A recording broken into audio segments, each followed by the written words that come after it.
and we are live. So we're just gonna wait for a few people to join in.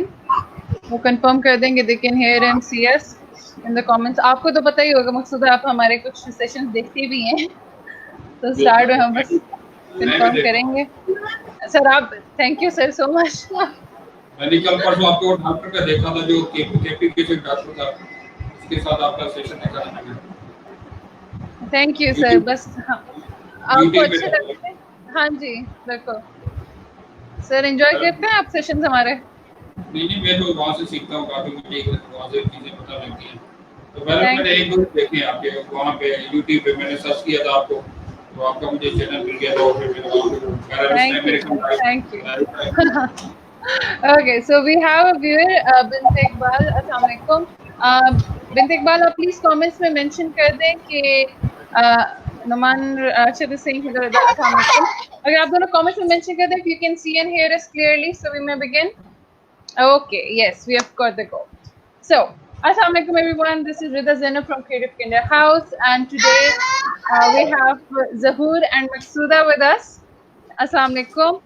And they are parents to a beautiful daughter Zainab who is on the spectrum. So today we'll talk about their journey, how they discovered that their daughter has autism, and the challenges they faced and where they are now.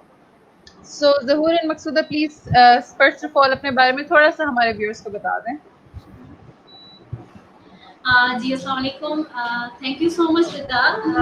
मेरा नाम मकसूदा है और मैंने 2006 में अपना career start किया था as a social mobiliser, और मैं डेवलपमेंट सेक्टर में स्पेशली वुमेन राइट्स पे, जेंडर बेस्ड वायलेंस और इन चीज़ों पे काम करती रही. 2014 में हमारी शादी हुई थी मार्च में. तो ज़ैनब की जो डेट ऑफ बर्थ है वो 15 जनवरी है 2015. माशाल्लाह. जब ज़ैनब जो है was in my home, तो उस दौरान ऐसी हर चीज़ नॉर्मल थी.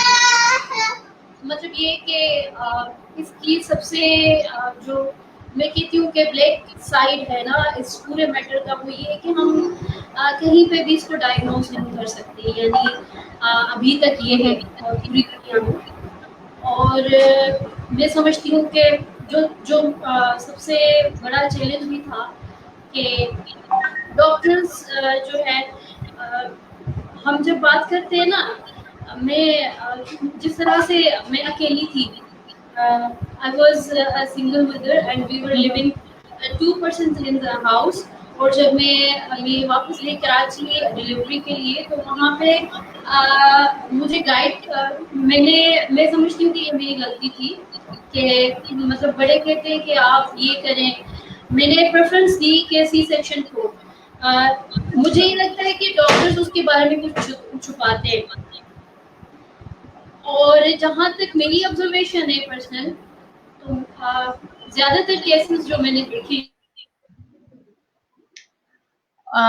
Okay, viewers, we've been disconnected, so we'll just wait for them to get back online, and then we'll continue. I'm really looking forward to learning more about their journey. This is the first time we have had both parents on the channel, so let's see how it goes. And just again, they're back. We have changed camera. So, हाँ जी, आप बता रही थी. जी, तो जब ज़ैनब की जो पैदाइश थी वो फर्स्ट चाइल्ड था ज़ाहिर है, और एक्सपीरियंस नहीं होता मदर्स को, और हम ये नहीं समझ पाते कि एक्सपेक्टेड जो एक लाइफ है उसमें इतना बड़ा इशू आ सकता है, और कई सालों तक हमें पता नहीं चल सकता उसका. पौने 3 साल तक हमें नहीं पता चला कि इस इशू असल में इशू क्या है. I suppose मैं पूछूंगी कि everyone, as you can see, this is Zainab. Hi. Hi Zainab. Say hi. Assalamu alaikum. Zainab. Assalamu alaikum. Zainab, look at this. Look at this camera, Zainab. Actually, Zainab is watching cartoons on TV. Cartoons right now. Not on TV but on computer. We have connected to this computer. अच्छा, so I was asking कि आपने मतलब कब notice किया कि ज़ैनब में कुछ different है? क्या आपको साइंस नजर आ रहे थे? Because she was your first child, तो I'm assuming कि आपको फौरन से maybe you didn't observe the signs या क्या initial phases थे? ये था कि ज़ैनब भी छोटी थी, 3 महीने की थी, डे केयर में चली गई। पहले एक डे केयर थी, वहाँ से फिर हमने इसको निकाला, फिर हम इसको लेके गए दूसरे डे केयर में। वहाँ पे हमें पता लगा कि ज़ैनब सही बिहेव नहीं करती, तो खाना भी अपनी मर्जी से खाती है और बाकी बच्चों से वो मिंगल नहीं होती थी, वो अलग से होती थी। बाकी बच्चे खेल रहे होते थे, ये अलग से बैठी अलग से रहती थी। अच्छा, अलग से रहती थी। ये भी गई और इसमें एक और भी आदत है बड़ी, वो आपको पता ही होगा, वो ये बच्ची जो वो वायरल में अभी शेयर नहीं करना चाह रहा, वो इसके साथ बच्चों के साथ मसला होता है, वो भी वायरल से शुरू कर दिया। तो वहाँ टीचर्स ने कहा कि इसके साथ ये मसला है, तो आप इसको देखें। तो हमें वहाँ से थोड़ा सा फील हुआ कि इसके साथ मसला है। फिर हम उसको लेके गए डॉक्टर शिरीन के पास, यहाँ पे डॉक्टर जिया के पास होती थी, नहीं डॉक्टर शिरीन जो बेल्जियम होती है, उनको हमने बताया कि ये इसका मसला है। तो उसने कोई बात नहीं है, ठीक है, ये ठीक हो जाएगी। अच्छा, हम इसको डॉक्टर हैदर शिराजी के पास लेके गए थे, वहाँ से उनको भी बताया, उन्होंने उसको इग्नोर ही कर दिया, उसको शायद अंदाजा नहीं था ये इतना सीरियस केस है। मतलब इनिशियल में आपको डॉक्टर्स इग्नोर कर रहे थे? इग्नोर नहीं कर रहे थे, क्योंकि डॉक्टर को खुद इतराक नहीं था, वो क्योंकि 3 साल हो गए, तो वो कहते बोलने की क्या मसला होता है, लेट से बोलते हैं। फिर हम उसको लेके गए डॉक्टर शिरीन के पास, तो डॉक्टर शिरीन ने इसका भेरा टेस्ट करवाया इसका, तो वो भी नॉर्मल आ गया, वो वायरल उसका भेरा टेस्ट क्लियर था। फिर भी इसके साथ मसला था। फिर उसने हमें रिकमेंड किया पेम्बी में डॉक्टर हाशिम रजा के पास। फिर हमने डॉक्टर हाशिम रजा से टाइम लिया, 1 महीने के बाद हमें टाइम मिला, वहाँ पे हम चले गए, उसका सेशन हुआ। वहाँ पे फिर हमें पता लगा कि इसके साथ ये मसला है और इसका जो दिमाग अपनी ऐसे बहुत छोटा है। वहाँ पे उसका उन्होंने टेस्ट किया, वहाँ पे वो बैठाया और सीढ़ी पे चढ़ाना और वो खिलौने देना, तो ज़ैनब उस तरह से वो बिहेव नहीं कर रही थी। तो उन्होंने कहा कि इसके साथ ये ऑटिज्म का मसला है, और पहली बार हमने सुना था ऑटिज्म की कोई चीज़, उससे पहले हमें कुछ पता नहीं था। तो हम समझ रहे थे ये डे केयर में रहती है, वहाँ पे शायद इसको तवज्जो नहीं मिलती या माँ बाप से दूर रहती है, हम उस तरह से कर रहे थे। जबकि पहले डे केयर में थी, ये बोलती थी मेरे साथ, ये एप्पल बोलती थी, आई लव यू बोलती थी, और यहाँ बाय बाय भी करती थी, बाहर जाती थी लोगों के साथ बाय बाय करती थी। तो हमने सोचा कि पहले बोलती थी।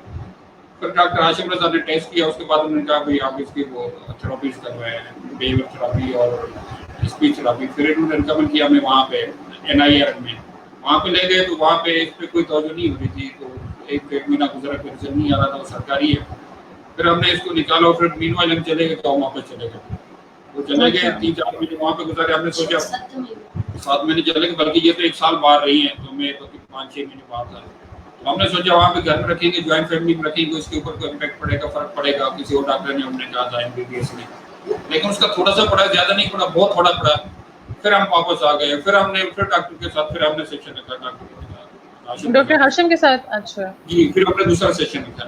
तो फिर उन्होंने डायग्नोस किया, इसलिए डॉक्टर का इसमें कोई इंप्रूवमेंट नहीं आई, तो आप इस तरह के शिफा चले जाएं, वहाँ पे उनका फिलाई है वहाँ पे चले जाएं, क्योंकि आपको पता है वो बड़ा महंगा है। फिर हम चले गए फिलाई में, तो उन्होंने हमें 1 महीने का वो कर दिया। तो 1 महीने में इसमें काफ़ी तब्दीली आ गई, वहाँ पे काफ़ी विजिबल चेंजेस आ रही थी।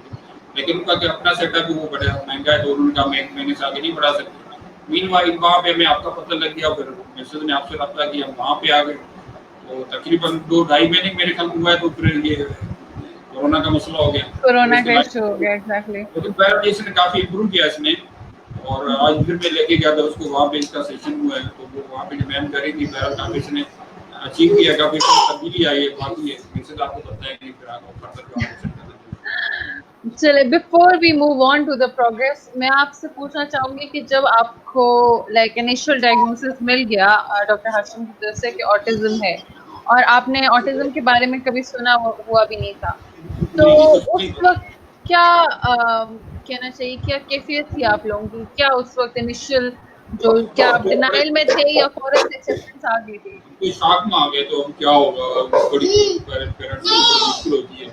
फिर हमने इसको स्टडी किया, भाई ये ऑटिज्म क्या होता है। अभी तक हम स्टडी कर रहे हैं, इसके क्या सिम्टम्स हैं, क्या इलाज है, लेकिन वो हमें कुछ नहीं मिला। बहरहाल हमें एक थोड़ा सा क्लू मिल गया था। फिर बहरहाल हमने इसको एक्सेप्ट करना शुरू कर दिया कि भाई इसके साथ मसला है, हम इस पे काम करेंगे, इसको हम नॉर्मल लाइफ बनाएंगे। उसके बाद हम स्टडी भी कर रहे हैं। बहरहाल थोड़ा शॉक हुआ था। बहरहाल बाकी तो ज़हन में काफ़ी इंप्रूवमेंट आ गई है। वॉशरूम भी जाती है, वहाँ पे खुद ही वॉशरूम यूज़ कर लेती है। तो वो बहरहाल अपने आप को वहाँ वो तारत भी कोशिश खुद ही कर ले। आज सुबह गई थी, उसने तारत भी खुद कर ली थी, लेकिन जब उसको छोटा पेशाब आता है उस टाइम ही नहीं पता थी। वो वहाँ पे बहरहाल इसके साथ मसला है। किचन में जाएगी, वहाँ से प्लेट उठाएगी, उसके साथ उठाएगी, वो साबुन उठाएगी, उसको साफ करने की कोशिश करेगी, सही नहीं धुलेगी, फिर मम्मा को दे देगी, आप मुझे वो दे दें, सालन दे दें, या पानी खुद निकालेगी टॉयलेट से। पहले ये इसमें कोई चेंजिंग नहीं थी इस तरह की, अब ये काफी चीजें खुद लेकिन अब काफी करती है। That's amazing. तो जी मकसूदा कुछ कहना चाह रही हैं? बिल्कुल, बीइंग अ मदर जो है ना, एक बहुत ही डिफरेंट एक्सपीरियंस होता है ना कि एग्जैक्टली ज़ैनब का इस तरह से होना एक बहुत बड़ा शौक था मेरे लिए। तो समझे कि सब कुछ खत्म, और मुझे समझ नहीं आ रही थी कि क्या ये पागलपन है, और पागलपन क्या है फिर अगर ये ऑटिज्म जो है। फिर मैंने डॉक्टर शीरिन से कहा कि मुझे ना कॉग्निटिव डेवलपमेंट की कोई मेडिसिन बताएं। अच्छा। तो ये भी नहीं था, मतलब फिर इसका मतलब है कि हम कोई मेडिसिन भी नहीं यूज कर सकते थे। और जो सबसे पेनफुल इशू जो स्टिल है वो है इसका प्राइवेट पार्टनर। और ये जो है ना, आपको देखिए, मैंने सारी जिंदगी हमने जो है चाइल्ड अब्यूज पे काम किया है, सेक्सुअल वायलेंस पे काम किया है। तो जब आपको पता चलता है कि आप जिस पे फाइट कर रहे हैं, actually you are going to face this, there are 90% chances for a mother, for a child of yours to be in this situation। तो मेरे लिए मतलब अभी तक इसको कोप अप करना बहुत मुश्किल है। हम कोशिश कर रहे हैं, बहुत ज्यादा इसमें बहुत कम हो गया है। तो लेकिन स्टिल ये जो 3-4 चीजें हैं वो बहुत ही ज्यादा जो है बहुत ही सीवियर है किसी भी पेरेंट के लिए। लेकिन जब ये जब गाँव गई थी तो वहाँ पे ये काम बिल्कुल नहीं किया था। 1 महीने तक मेरे साथ ही पूरा तो तकरीबन 1 दिन भी नहीं किया उसने। मेरे साथ ये नहीं कि कराची चली गई थी तो मैं अकेला था, तो पूरा महीना मेरे साथ नहीं, बल्कि 1.5 महीना मेरे साथ नहीं, बिल्कुल नहीं किया उसने। इसका मतलब ये कि एक तो ये स्क्रीन ज्यादा देखती रही है और यहाँ पे इसकी कोई एक्टिविटी नहीं है, कुछ नहीं है। थोड़ा सा 5-6 कमरे का घर है और इतना बड़ा तो है नहीं। तो ये जब अकेली होती है तो बहरहाल, और जब एक बार शुरू कर ले तो फिर उसको रोकना थोड़ा सा मुश्किल होता है। अगर इनिशियल स्टेज पे मना करें फिर नहीं जाती। बहरहाल इसमें काफी कम हो गई है पहले की वजह से। 70% कम हो गई है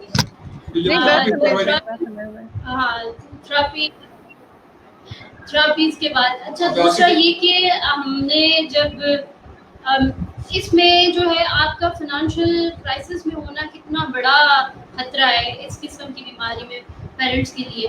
पूरी दुनिया में ऑटिज्म का जो ट्रीटमेंट है वो इंतहाई एक्सपेंसिव है। तो एक आम जो पाकिस्तान में अभी सिचुएशन है कोरोना के बाद या उससे पहले जो सिचुएशन डेवलप हुई थी, पॉलिटिकल और इकोनॉमिकल डेवलपमेंट्स जो हुई हैं, डेवलपमेंट सेक्टर का जो है वो श्रिंक हो जाना, उसमें हजारों लोग वो जॉबलेस हो गए हैं। तो इन लोगों की कहीं भी सेटलमेंट ना होना, जैसे ही ज़ैनब का डायग्नोज हुआ है तो ये वो वक्त था जब मैं जॉबलेस हुई थी after 10 years of experience in development sector. और still the situation is same. लेकिन ये है कि इसके बावजूद अगर इनफैक्ट इन केस के क्रिएटिव हाउस ना होता तो ज़ैनब का मुझे नहीं पता कि क्या होता है, क्योंकि हम निरम को देख चुके थे। निरम में कोई भी स्पेशलिस्ट नहीं बैठता, और जो स्टूडेंट्स होते हैं या तो वो ट्रेनिंग हासिल कर रहे होते हैं, क्योंकि जब हम 3 महीने इसको लेके जाते रहे, यकीन करें कोई, क्योंकि हम तो अननोन थे बिल्कुल इशू से ना, कि किस तरह को हल किया जा सकता है और ट्रीटमेंट कैसे होती है। देखिए, एक वीडियो भी इतना नहीं बताती। अगर बिल्कुल मकसूदा आपका माइक बंद हो गया है। हाँ जी, आप अपना माइक्रोफोन ऑन कर लें। हाँ ठीक है, अब ठीक है। तो मैं ये कह रही थी कि वीडियो हाँ जी, तो वीडियो से भी आपको इतना, हालांकि बहुत ज्यादा सपोर्ट मिलती है उससे, लेकिन इसकी स्टेप बाय स्टेप इसकी ग्रोथ कैसे होती है ये कुछ भी नहीं था हमें पता। ऑक्यूपेशनल थेरेपी इसके लिए बहुत जरूरी थी, क्योंकि इंतहाई हद तक ये रिएक्शनल थी। हम एक्सपेक्ट नहीं करते थे कि ज़ैनब हमारे साथ 2 मिनट बैठे, कुछ लम्हे भी बैठे। तो सबसे बड़ा जो चैलेंज है वो ये है कि ट्रीटमेंट बहुत महंगी है यहाँ पे। और मैं ये बिल्कुल खुशी से, और मुझे बहुत खुशी है कि आप लोगों से मैं कनेक्ट हुई हूँ। क्रिएटिव किंडर हाउस जो है फ्री ऑफ कॉस्ट। देखिए ये जो 2.5 महीने इतना क्राइसिस रहा है, आप लोग जो सपोर्ट कर रहे हैं ना, यकीन करें दिस इज, मेरे पास अल्फाज नहीं है। ये एक माइलस्टोन जो है वो एक मैं समझती हूँ कि पूरे पाकिस्तान की डेवलपमेंट में ऑटिज्म के सिनारियो में जो लोग कंट्रीब्यूशन कर रहे हैं उसमें आपका बहुत बड़ा हाथ है। इवन के अगर एक ज़ैनब की जिंदगी में जितना फर्क आया है ना, उसमें सबसे बड़ा हाथ आप लोगों का है। ऑनलाइन सेशन में बैठना ज़ैनब के लिए, मैं समझती थी कि इतना बड़ा चैलेंज है यार, ये कैसे बैठेगी, मुमकिन ही नहीं है। और पहले 2 सेशंस आपने देखे थे, और लेकिन उसके बाद इसका अंडरस्टैंडिंग डेवलप करना और पे अटेंशन टूवर्ड्स टीचर, और उसका समझना कि this is time to learn. उससे पहले ये घर को लर्निंग से रिलेट ही नहीं कर पा रही थी, और मैं समझती हूँ कि ये भी खुदा की कुदरत है और कोई हिकमत है इसमें भी। इसने ये रिलेट करना किया कि घर में भी हम जो है काम करेंगे, काम करेंगे। उससे पहले मुमकिन नहीं था मेरे लिए कि मैं इसको ये बावर कराऊं, या मेरे साथ बिहेवियर चेंज होता था अपने बाबा के साथ। बाबा की कोई भी बात नहीं माननी, क्योंकि वो तो सब कुछ इजाजत देते हैं, लेकिन mamma is sometimes critical with me, थोड़ा सा स्ट्रिक्टनेस दिखा देती है। सो ये बहुत बड़ा मसला है कि आपका फाइनेंशियल क्राइसिस भी होना। जी एग्जैक्टली आपकी बिल्कुल। हाँ जी, डॉक्टर हाशिम मुर्जा के जो दूसरा सेशन रखा था उससे पहले हम यहाँ पे बारागो में रहते हैं, यहाँ पे एक और डिप्लोमा होल्डर थी, उसने यहाँ पे बड़ा पोस्टर लगाया हुआ कि आप आ जाए, ऑटिज्म है तो हम उसका इलाज करते हैं। तो हमने दोनों गए थे वहाँ पे, क्योंकि हमारे पास तो दोनों के पास काफी नॉलेज भी थी, नो थी। हम ले गए ज़ैनब को, उसके साथ सेशन रखा, तो तकरीबन 20-30 मिनट में वो बहरहाल उससे डायग्नोस नहीं हुआ, नहीं, वो खुद कंफ्यूज थी अब कैसे करें। या तो हम उसके ऊपर हावी हो गए, हम या ज्यादा बोल रहे थे इस तरह से, तो हम डोमिनेंट हो गए कि थोड़ी सी नॉलेज हमारे पास ज्यादा थी, हम सारी बात कर रहे थे। तो वो उसने कहा था पहले तो हम इसको डायग्नोस करेंगे क्या है क्या नहीं है, आप ज्यादा स्क्रीन देखती है तो हो सकता है ये मसला हो, ये हो वगैरह। हमने असेस किया कि यहाँ पे हम इसको बिठाएंगे टाइम जाया होगा। और फिर हमने फिर डॉक्टर हाशिम रज़ा ज़ुल्फ़िकार की दूसरा सेशन रखा, फिर इस तरह से ये रास्ता खुलता कि आप तक पहुंच गए। अब ये कि मैं इसको बारागो से लेके आता हूँ, आपको अंदाजा होगा बारागो कितना दूर है, 1 घंटा लगता है, 1 घंटा लगता है इसको, वहाँ पे मैं इसको लेके जाता हूँ, वहाँ पे पढ़ती है, फिर इसको लेके आता हूँ। हमारा मकसद ये है कि ये बेटी हमारी जल्द से जल्द तकरीबन उसकी जो रिहेबिलिटेशन है वो हो जाए, ताकि ये ट्रैक पे आ जाए। बहरहाल हमें उम्मीद तो है कि अल्लाह ताला करेगा ये इंशाल्लाह। सो मैं पूछना चाहूंगी कि आपको डॉक्टर हाशिम मिर्जा का किस तरह से पता चला, और फिर उनका जो प्रोसीजर था सारा, you were satisfied with that? बिल्कुल, doctor Hashim Raza was very guiding. मैं कहती हूँ कि बहुत कोऑपरेटिव, और देखिए मेन स्ट्रीम जो कम्युनिटी है ना, उसको डील करना भी इस कैलिबर के डॉक्टर के पास इसकी डीलिंग भी बहुत ज़रूरी होती है। उनको हमने बताया कि ये सिचुएशन है कि हम लोग दोनों जॉबलेस हैं और हमारा जो काम है वो इस तरह से चल रहा है। तो हैंड टू माउथ है, उनको पता जब चला तो उन्होंने अपनी जो पर्सनल रिसोर्सेज थे उनको निकाला और हमें रेफर किया फॉर फाउंडेशन, और उन्होंने 1 महीने के लिए हमें तो वहाँ पे अकोमोडेट किया। डॉक्टर हाशिम रज़ा का हमें बताया था डॉक्टर शीरीन गुल ने। अच्छा जी, और ये माइलस्टोन था पहला हमारा ज़ैनब की पूरे केस में कि डॉक्टर हाशिम रज़ा से मिलना, क्योंकि उससे पहले मैंने ऑटिज्म का नाम भी नहीं सुना था। आप यकीन करें मुझे रिकॉल करने में भी टाइम लगा कि क्या चीज थी वो। आर्टिस्टिक था, मतलब आर्टो कुछ था और आर्टो से रिलेटेड था। तो अच्छा, मैं इसको जो है ना अपने क्योंकि मैं रूरल अर्बन लाइफ में रही हूँ, तो सिंध में ऐसे हजारों केसेस हैं हम लोग देखते हैं। और क्योंकि जाहिर है अगर उनको इनिशियली डील किया जाता तो वो बच्चे इस लेवल तक नहीं पहुंच सकते थे ना पहुंचते। लेकिन उनको लिया ही नहीं गया ना एक मर्ज के तौर पे या एक डिसऑर्डर के तौर पे। तो वहां पे हालत ये है कि बच्चों को कब्रिस्तान में छोड़ा जाता है और जो है मज़ारों पे छोड़ के आ जाते हैं कि ये मज़ारों पे लोग जंजीरों से बंधे हैं बच्चे, और उनको बहुत ज़रूरत है वहाँ पे अवेयरनेस की कि हम उनको बताएं कि ये चीज़ जो है असल में ठीक हो सकती है और ये बिहेवियर, ये बीमारी भी नहीं है। लोग इसको बीमारी समझते हैं और इसको कुछ ऐसी बीमारी समझते हैं कि जिसमें मतलब अजीब तरह, कुछ लोग कहते हैं कि ऐसे बच्चे जो है ना वो अल्लाह ताला की रहमत है, भाई आप इनकी बदौलत आप अमीर हो जाएंगे आपके, मतलब अजीब सी चीजें होती है ना, ये नहीं होना चाहिए। और ये तब नहीं होगा जब हम लोग इस पे अवेयरनेस पे काम करेंगे। एग्जैक्टली। मैं इसी से जब आप बातें करी, इसी से मैं एक सवाल आपसे ये पूछना चाहूंगी कि जब आपको डायग्नोसिस मिलता है तो हमारी कम्युनिटी का एक ये भी है ना कि काफी लोग आपको मुख्तलिफ किस्म की एडवाइसेस दे रहे होते हैं, मशवरे दे रहे होते हैं। तो जब ज़ैनब का डायग्नोसिस हुआ और आपके आई सपोज आपके सर्कल में लोगों को पता चला, तो आई एम अज्यूमिंग कि आपको भी काफी मशवरे मिले होंगे कि ये कर लो या वो कर लो, इधर चली जाओ उधर चली जाओ। तो वो उस वक्त एंड एज अ मदर आई के मदर की तो यही होती है कि बस अपनी बच्ची के लिए जो भी पॉसिबल हो वो किया जाए। तो आपने उस वक्त उस स्टेट को कैसे टैकल किया?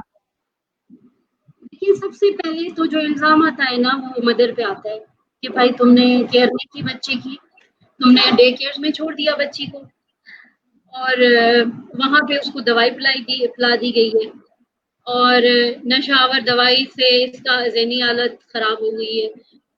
और क्योंकि देखिए सिम्टम्स भी लोग रिलेट करते हैं ना, शुरू में ज़ैनब बोली थी, फिर जो है वो बोलना बंद हो गई है। तो जिस टाइम में बोलना बंद हो गई थी वो टाइम वो था कि जब हम इसको शिफ्ट कर रहे थे एक डे केयर से दूसरे डे केयर, और इस ज़रूरत को कोई भी नहीं समझता कि जो है किसी के लिए ब्रेड एंड बटर विनिंग कितनी ज़रूरी है। डेफिनेटली। तो अगर हमारी जो लाइफ है मेरी और ज़हूर की, वो जो सोशल सिमेट्रिकल डायनामिक्स है ना उससे बिल्कुल हटके है।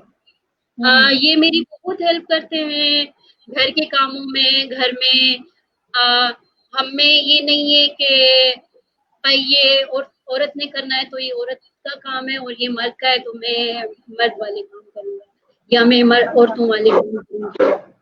तो इस पूरे डायमेंशन को समझना भी फैमिली मेंबर्स के लिए बहुत डिफिकल्ट होता है और वो इसको इन चीजों के साथ रिलेट करते हैं। इवन दो कि ज़ैनब की ये जो कंडीशन है तो उसको भी इसके साथ रिलेट करते हैं कि क्योंकि आप इस तरह से हैं और आपका घर का माहौल डिफरेंट है और इसलिए ज़ैनब को ये हुआ। और मुझे हम दोनों पे अभी तक ये इल्जाम है कि हमने ज़ैनब को ये बीमारी दी है थोड़ा तो ये बड़ी और उसकी वजह ये कि मैं समझती हूँ कि किसी हद तक ये बात सच भी है। देखें उसमें ज़ैनब का इस कदर कसूर इसलिए नहीं है कि देखें हम अकेली फैमिली है और उसके लिए फ्रेंड्स का होना जरूरी था, तो हम नहीं अरेंज कर पाए उसके लिए फ्रेंड्स। लेकिन आप लोगों का जो पर्सनल डायनामिक है, अगर आप लोगों का वो अच्छा है तो लोग आपको ये भी कह रहे हैं कि बिकॉज आप दोनों मतलब ट्रेडिशनल रोल्स नहीं फॉलो करते, एक दूसरे की हेल्प काफी करते हैं, तो इस वजह से ज़ैनब इस तरह से ये आपको सुनने को मिला। मैं समझी नहीं बात। नहीं, इसमें कोई इस तरह की बात किसी ने नहीं की, बल्कि जो दीन सिखाता है ना, मैंने तो दीन को फॉलो किया और दीन यही कहता है कि आप अपने घर वालों के साथ काम करें। और बल्कि मैंने एक हदीस पढ़ी थी, उसमें ये था कि अपने घर वालों की हेल्प करें। तो मैंने तो खैर मैंने बचपन काफ़ी मेरे ऊपर दीन का असर है, तो मैंने तो वहाँ ये चीज़ें पढ़ी हुई थी और रेडिकल तो मैं था नहीं, तो बहरहाल मुझे सारा पता था अपने घर वालों के साथ, अपने बच्चों के साथ, फैमिली के साथ हेल्प करनी है।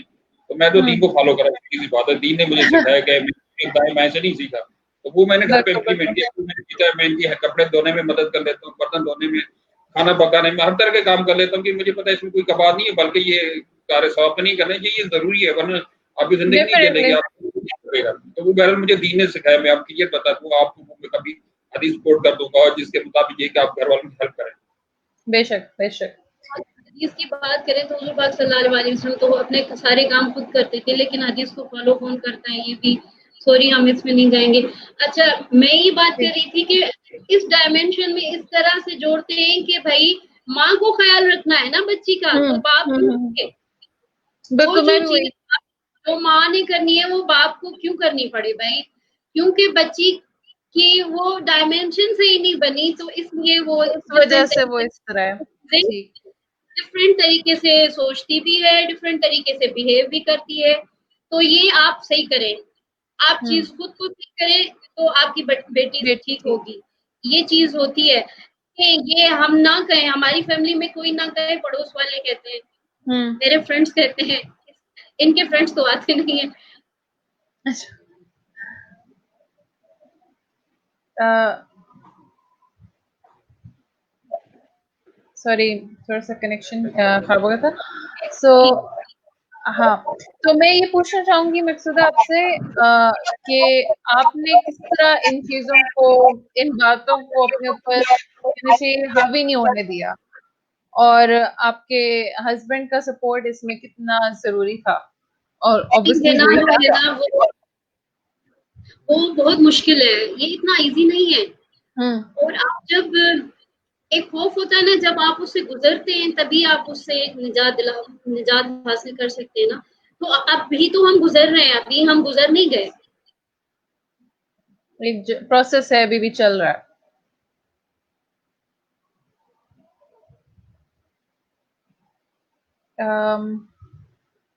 I think I am not sure, इनका कनेक्शन थोड़ा-सा वीक है।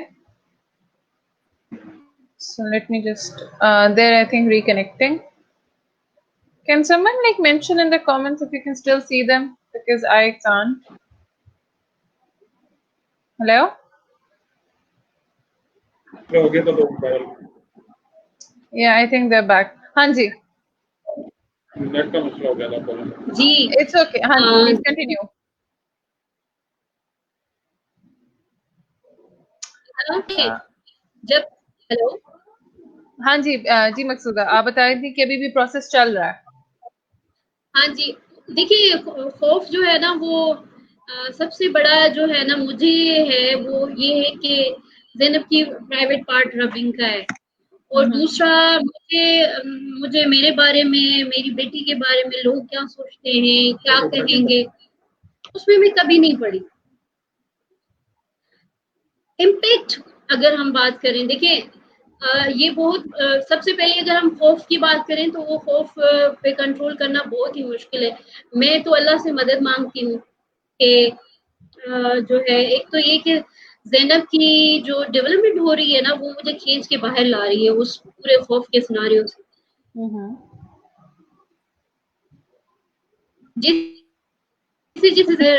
हमारा जो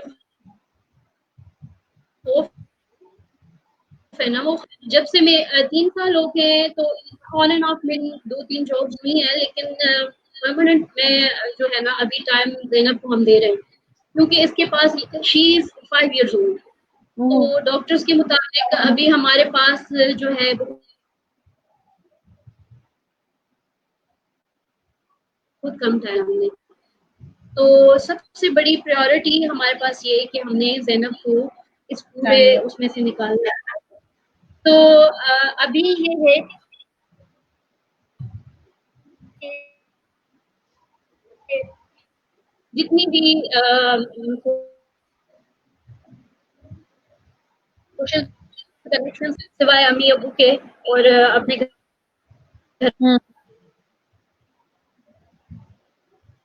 किसी फ्रेंड से कोई राब्ता नहीं है। फोकस सिर्फ जैनब है। तो अच्छा, जैनब की असर पड़ा माशाल्लाह है छोटी बहन भी। यार। इन दोनों का आपस में कैसा रिलेशनशिप है? Thank you Zainab, I love you too. ये बहुत इंटरेस्टिंग इनका कनेक्शन है। अच्छा। माँ उसको प्यार करती है। अच्छा, जब हयात छोटी थी, जब छोटी थी हयात, तो जैनब ने उसको हाथ भी नहीं लगाना होता था। कुकू नहीं करती थी। बहुत टाइम लगा इसको, 1 साल तक तो लगा होगा इसको जैनब को कबूल करने में कि ये असल में मुझे ये लगता था कि जब ये उसको देखती है जैनब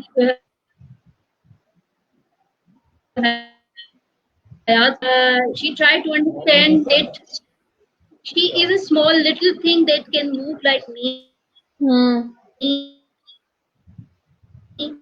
टाइम लगा इसको समझने में, और लेकिन मीनवाइल हयात बहुत ही हद से ज्यादा केयरिंग है अपनी बहन के बारे में। अगर इसको नजर ना आए, मतलब दोनों कमरों में नजर ना आए, तो हयात स्टार्ट। अच्छा, gets found with where Zainab, तो इसका ये है। और लेकिन अभी क्यों के मुकाबले समझती है, अब लेवल लड़ाई पर आ गई। चीजें जो है वो शेयरिंग में जो है अभी होने लगी है। जब क्या हो गया बेटा? जैनब। अच्छा, मुझे ये बताइए कि when you were about to have your second child, कोई fears थे आपको?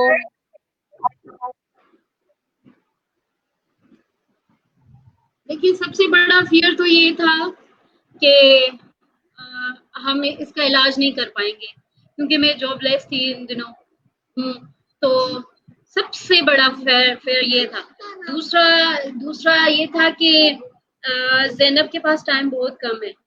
मैं ये समझती हूँ कि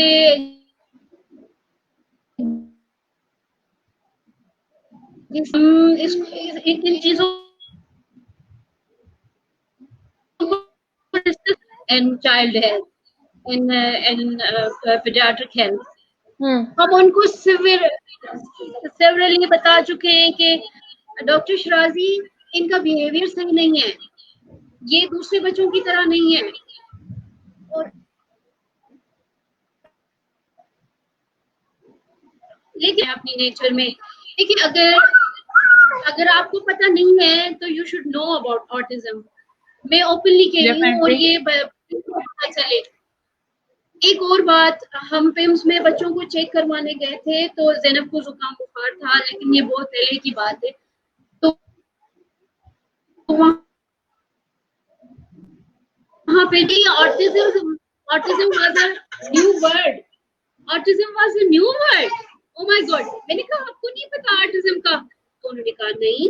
और this suddenly accumulated on the paper of what Dr. Hashim Raza has given to. तो उन्होंने सबने स्नैपचैट्स उन्होंने पिक्चर्स ली, स्नैप्स लिए हैं, और उन्होंने कहा कि तो उन्होंने कहा कि हम इसको पढ़ेंगे।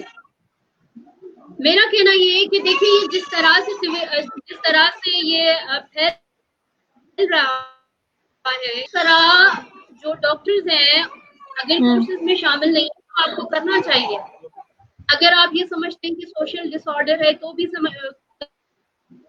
इंक्लूड होना चाहिए कोर्स में, डेफिनेटली। ये कि देखिए, इस दौर में साइंस जो है ना, वो एक दिन में तब्दील होती है। आजकल बहुत सारी नई चीजें आ रही हैं, बहुत सारी।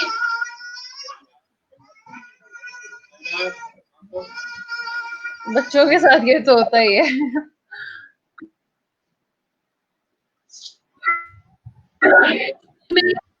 बहुत सारी नई जो है मेडिकल चीजें, मेडिकल सिचुएशंस आ रही हैं। अभी एक मैंने पढ़ी थी यूरोपियन कंट्रीज में कोई बच्चा था जिसको एक किस्म का डिसऑर्डर था कि वो सब कुछ समझता था लेकिन he can not move, express और सब कुछ, ही वाज स्टिल, वो उसकी आंखें खुली होती थी और उसने एक बुक लिखी है अपने ऊपर।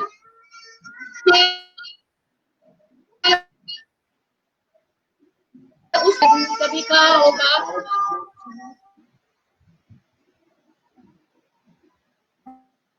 माँ ने कभी कहा होगा कि जो है काश तुम मर जाते, तो वो भी उस बच्चे ने समझाया और he was very my mother's definitely this word। तो उसके बाद भी सारी चीजें जो है ना, ये एक नए किस्म की सिचुएशन है डॉक्टर्स तक। तो आप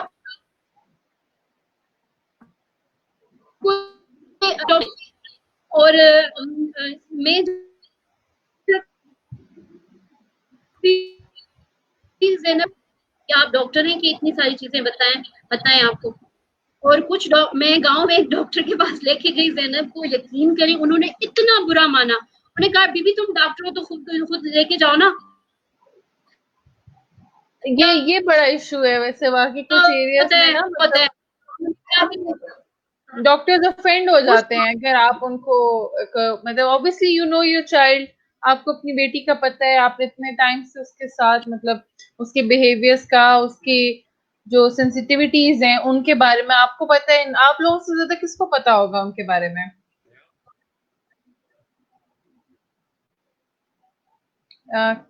थोड़ा सा कनेक्शन खराब हो गया। मैडम आपको इम्यूनिटी का पता है तो मेरे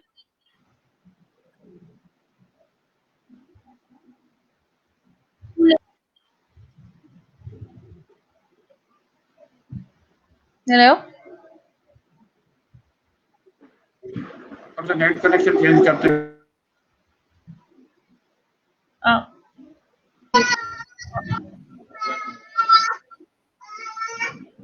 हेलो, अब आपको आवाज आ रही है? जी जी जी प्लीज।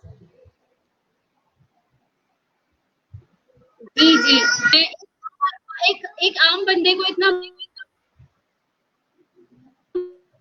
पता होता है, तो एक आम बंदे को इतनी नॉलेज होती है तो डॉक्टर्स को होनी चाहिए। और मेरा सबसे बड़ा कंसर्न जो भी फाइंडिंग्स है स्कूल्स की या जो लोग ऑटिज्म पे काम कर रहे हैं, यार अगर आपको लगता है कि आपकी फाइंडिंग्स में ऑटिस्टिक होने के चांसेस ज्यादा हैं तो उसको आप पब्लिश करें, उसको आप पब्लिक करें लोगों सेक्शंस हो रहे हैं इतने ज्यादा। जो है आजकल जो है हर मदर ये प्रेफरेंस करती है कि मैं उस पेन से ज्यादा ये पेन ठीक है। और उसमें जो कॉम्प्लिकेशंस होती हैं वो भी मैं बताना कि मेरी जो दूसरी बेटी है उससे भी मेरा सी सेक्शन हुआ था। तो और दूसरी बात, ज़ैनब की दफा मैंने 15 दिन पहले सी सेक्शन कराया था। अच्छा, क्या वो तो वजह नहीं बनाई इसका? 15 दिन पहले सी सेक्शन करवाने का जो डिसीजन था वो मैंने इसलिए लिया था कि मैं यंग एज में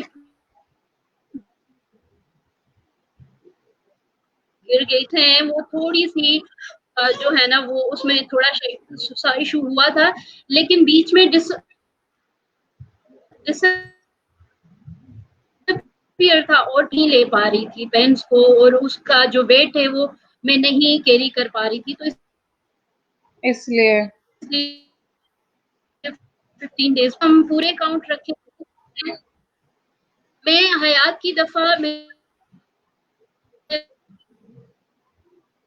जो कॉम्प्लिकेटेड होता है, सी सेक्शन से मेरा सेकंड बेबी भी हुआ था और थर्ड डे पे मैं जो है वो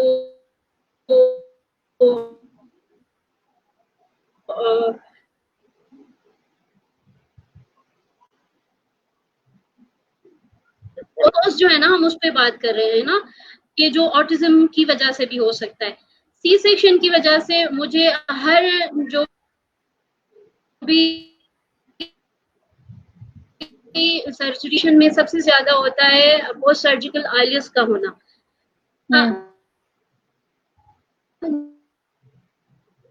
नहीं, हर हर आपको कब्ज हो जाता है, ठीक है, एक सिंपल सी टर्म है कब्ज होना, और उसके लिए हम मुख्तलिफ मेडिसिन हैं और मुख्तलिफ तरीके यूज करते हैं तो वो ठीक हो जाता है, लेकिन मेरे साथ ये ठीक नहीं हुआ। अच्छा। मेरा पेट बिल्कुल गया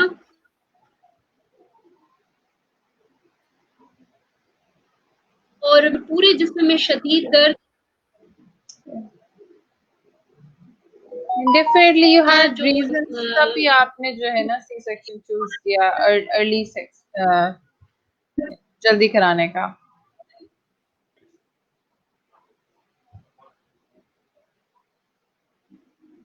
हेलो, दोबारा और रही आप उसकी वजह चीजें जो है ना, कनेक्शन थोड़ा सा वीक है। जी तो मकसूद आपकी आवाज काफी बीच में जो है ना क्रैकल आ रहा था काफी, और स्टक हो गई थी आपकी वीडियो। तो अभी I would just like to quickly ask कि थेरेपी से पहले, आप दोनों से ये इंडिविजुअल सवाल है, मैं चाहूंगी आप दोनों सेपरेटली आंसर करें कि थेरेपी से पहले आप लोगों का रिलेशनशिप ज़ैनब के साथ किस तरह से था, और आप लोगों ने थेरेपी के बाद क्या जी जो बिल्कुल। अपने चेंजेस, अब रिलेशनशिप में क्या चेंजेस आप लोगों ने नोटिस किए?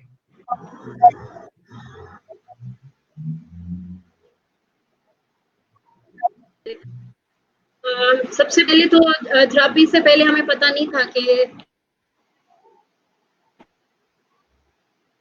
इसको साथ बैठी और देखा कि इसके इस अडॉप्ट किया की वजह से मुझे पता जो है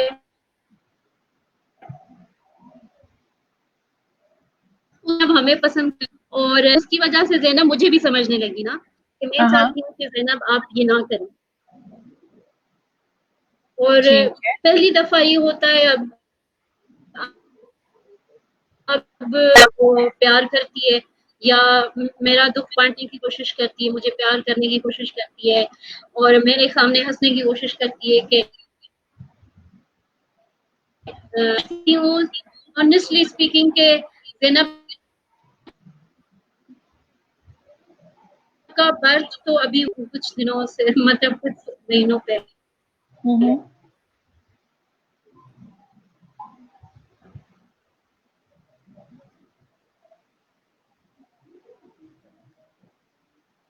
hello,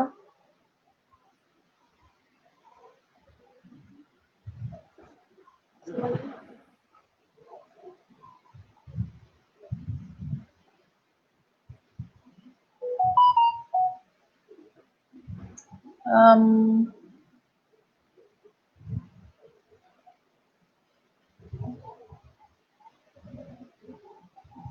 so they've sort of disconnected. I'll try to get them back so that we may just wrap it up nicely.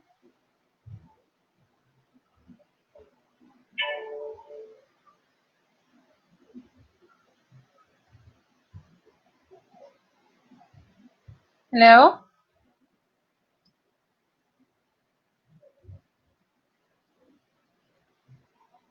It's really interesting to see. I'm just hoping they'll connect back soon. But before they do, I suppose a few comments here would not be unwise. It's really interesting to see their dynamic. I mean, mostly when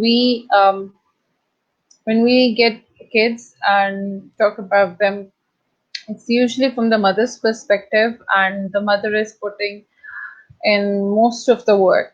And if you were with us during the chat we had with Wazahat, um, तो उसमें भी उनका भी एक point था कि fathers need to step up because without them it's not possible, क्योंकि family unit complete होती है ना। तो अब घर में mother, father, and the child are present, and the mother is putting in most of the work, and the father is not. So there's an imbalance. So with them, I think it's really interesting to see both of them putting in the required amount of work for their daughter, and that's amazing. So I think we have them back, and I'm trying to connect. Hello?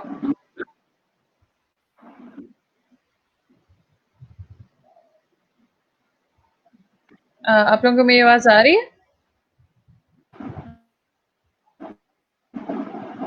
आपको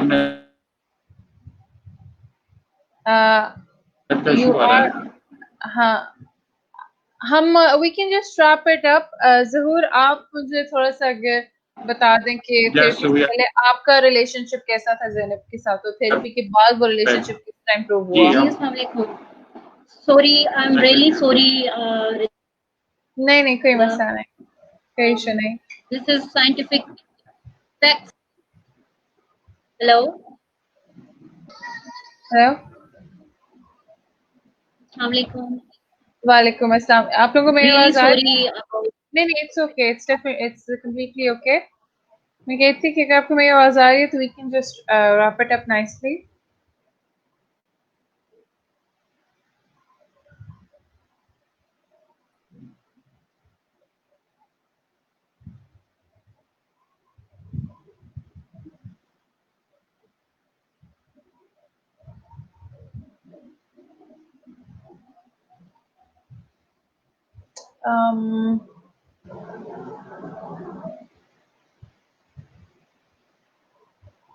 Oh, yeah, they're back.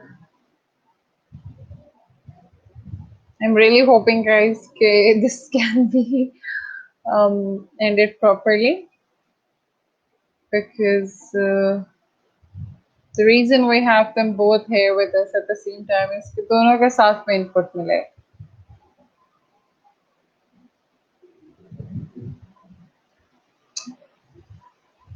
But unfortunately, I don't think that's going to be possible right now.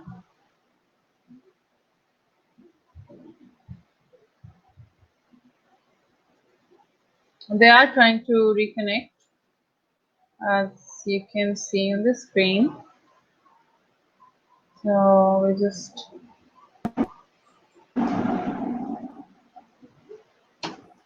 hello.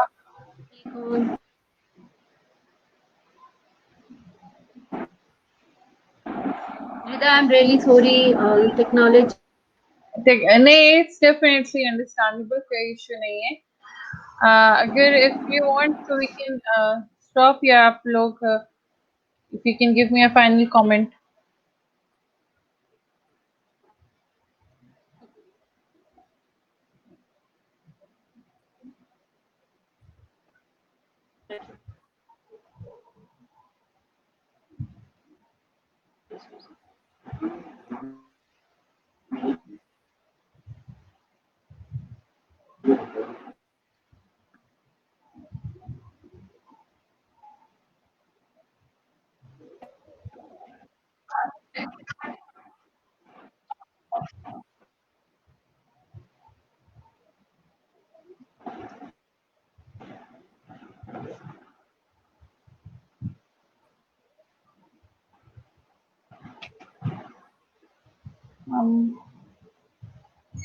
Hello.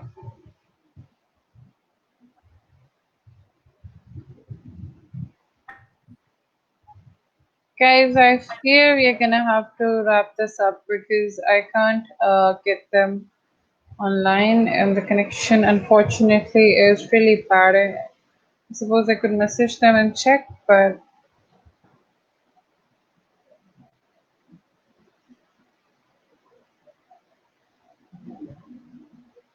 yeah, it's not, unfortunately, it's not working.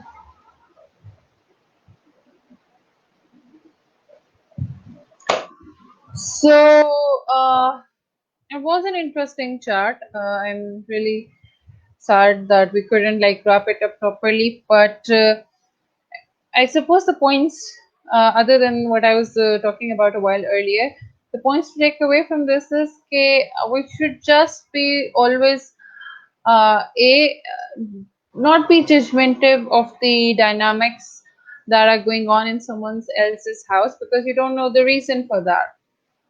You have seen how they were both working at a time, and then they suffered the financial economic crisis that was going on in our country. It impacted their family and how they lost the work, but still they tried their best for their daughter, and that's commendable.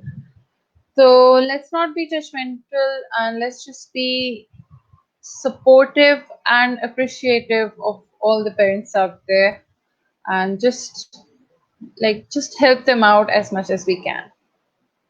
Thank you, and Allah Hafiz.